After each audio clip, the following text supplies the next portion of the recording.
صحابہ میں سب سے لمبی عمر پائی ہے حضرت سلمان فارسی رضی اللہ تعالیٰ عنہ۔ 350 سال ان کی زندگی ہے۔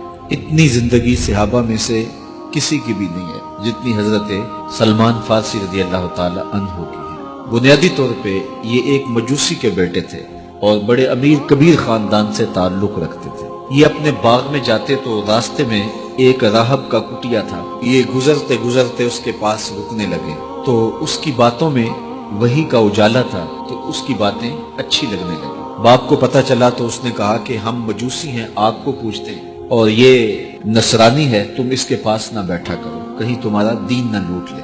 لیکن ایسی طلب جاگ گئی تھی دل میں کہ وہ باز نہ آئے۔ باپ کو پتہ چلا تو اس نے گھر سے نکال دیا اور یہ دور جا کے کہیں ایک گرجا گھر میں ایک پادری کی خدمت کرنے لگے۔ اس نے ساری زندگی شفقت کے سائے میں حضرت سلمان فارسی کو رکھا۔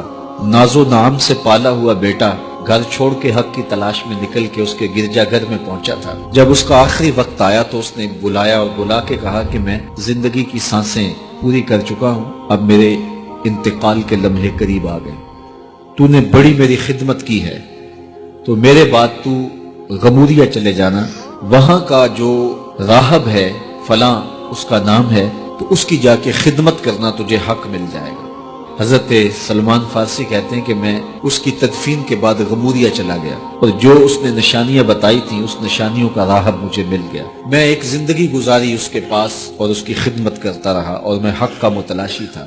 ایک وقت آیا کہ اس کا بھی آخری وقت آ گیا اور اس نے مجھے تنہائی میں بلا کے کہا کہ کوئی ایسا شخص نہیں رہا جس کے پاس میں تجھے بھیج سکوں، اور میرا وقت آخر آ گیا اور تو نے سچائی کے ساتھ حق کی تلاش میں میری خدمت کی ہے۔ میں تجھے پتے کی بات بتاتا ہوں، پلے باندھ لے، میرے انتقال کے بعد تو یثرب چلے جانا، نبی آخر الزمان کے ظہور کا وقت قریب آ گیا ہے اور وہ ہجرت کر کے وہاں تشریف لائے۔ کہتے ہیں میں نے اس کو کہا کہ کوئی اور شخص بھی تو دعوی نبوت کر سکتا ہے، میں اتنی خاک چھانی ہے، ماں باپ کا دیس چھوڑا ہے، گلی گلی کی خاک چھانی ہے، تو کہیں میں دھوکہ نہ کھا جاؤں، مجھے نشانیاں بتاؤ۔ تو اس نے 3 نشانیاں بتائی۔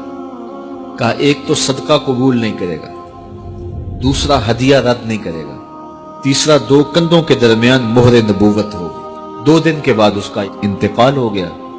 کہتے ہیں میں وہاں سے تدفین کے بعد اٹھا اور یثرب کی جانب روانہ ہوا۔ راستے میں ایک قافلہ تھا اور وہ یثرب ہی جا رہا تھا، تو میں ان کے ساتھ شامل ہو گیا کہ میری منزل بھی وہی ہے۔ لیکن انہوں نے مجھے اکیلا سمجھ کے پکڑ لیا اور غلام بنا لیا۔ لیکن میری خوش قسمتی یہ کہ انہوں نے مجھے بیچا جا کے یثرب میں، اور وہاں ایک یہودی نے مجھے خرید لیا اور اپنے باغ میں کام کاج پہ لگا لیا۔ میں روزانہ ان ہمایوں لمحوں اور ان حسین گھڑیوں کا منتظر تھا جن کے لیے میں نے در در کی خاک چھانی تھی، کبھی عرش پر، کبھی فرش پر، کبھی ان کے در، کبھی در بدر۔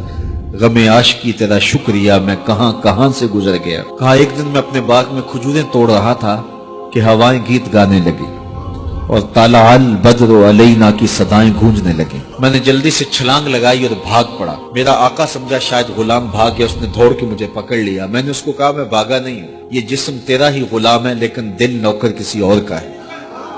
میں کچھ کھجوریں لے گیا اور حضور کی خدمت میں حاضر ہوا اور جا کے میں نے پیش کی، اور میری نیت صدقے کی تھی۔ تو میں نے جب پیش کی تو فرمایا ہم نبی ہیں، صدقہ قبول نہیں کرتے۔ کہتے ایک نشانی پوری ہو گئی۔ اب کچھ دیر ڈال کے میں پھر کھجوریں لی اور میری نیت ہدیہ کی تھی۔ میں حضور کی خدمت میں جا کے پیش کی تو حضور نے قبول فرماتے ہوئے کہا ہم ہدیہ قبول کر لیتے ہیں۔ کہا 2 نشانیاں پوری ہو گئی، اب تیسری نشانی رہتی تھی۔ اگرچہ 2 نشانیاں ہی میرے لیے کافی تھی اور حضور کا چہرہ ہی میرے لیے کافی تھا، لیکن میری آرزو یہ تھی کہ میں تیسری نشانی کا بھی بچشم خود مشاہدہ کر لوں تو پھر میں ایمان لاؤں گا۔ ایک دن حضور میرے باغ میں تشریف لے آئے۔ حضور نے قمیض اتاری ہوئی تھی اور اپنے مبارک کندھے کے اوپر کپڑا رکھا ہوا تھا اور مہر نبوت والی جگہ چھپی ہوئی تھی۔ ہلکی ہلکی ہوا چل رہی تھی اور میں حضور کے پیچھے پیچھے ہوتا تھا۔ میری آرزو یہ تھی کہ ہوا کا کوئی تیز جھونکا آئے اور کپڑا ہٹا دے اور میں مہر نبوت کی زیارت کر لوں۔ حضور میرے ارادہ قلب سے آگاہ ہوئے، فَأَلْقَى إِلَيَّ رِدَاءَهُ، حضور نے اپنے کندھے سے چادر اتار کے میری جانب پھینکی، پھر اپنے رخ کو پھیر کے میری جانب اپنی پشت مبارک کرتے ہوئے فرمایا انظر الی ما امرت بہ، اس پادری نے جو بتایا تھا دیکھ لے آ کے۔ تو کہتے ہیں میں نے دیکھا تو حضور کے دو کندھوں کے درمیان مہر نبوت تھی، تو میں دوڑ کے لپٹ گیا اور حضور کی مہر نبوت کو چوم لیا اور میں حضور کا غلام بن گیا۔ تو لوگوں نے کہاں کہاں انتظار کیے، کتنی صدیاں کاٹی، کس کس در کی غلامی کی۔ میں کہا کرتا ہوں میرے مقدر آپ کے مقدر۔ آنکھ کھلی، ہمارے والد مسجد سے مولوی صاحب کو بلا لائے اور انہوں نے کان میں آ کے کہا مبارک ہو، تو حضور کا غلام بن کے آیا۔ شاہوں سے ملا ہے نہ تونگر سے ملا ہے، اللہ کا عرفان اسی در سے ملا ہے۔ اوروں کو ملا ہے تو مقدر سے ملا ہے، مجھ کو تو مقدر بھی تیرے در سے ملا ہے۔